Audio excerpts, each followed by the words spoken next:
Hello everyone, this is the installation video for Poetic Revolution iPad series case. Let's begin the installation. After taking out the case, please make sure to peel off the plastic film on both sides of the front frame. Separate the two-piece case from the bottom right corner. Do not put the iPad directly into the back case.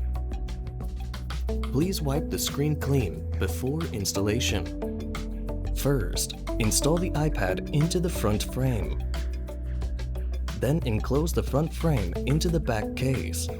Make sure buttons are lined up and edges are sealed with the front frame.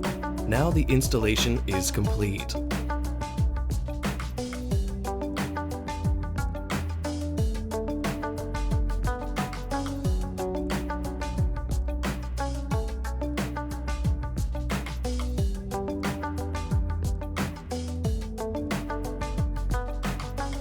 Enjoy the Poetic case.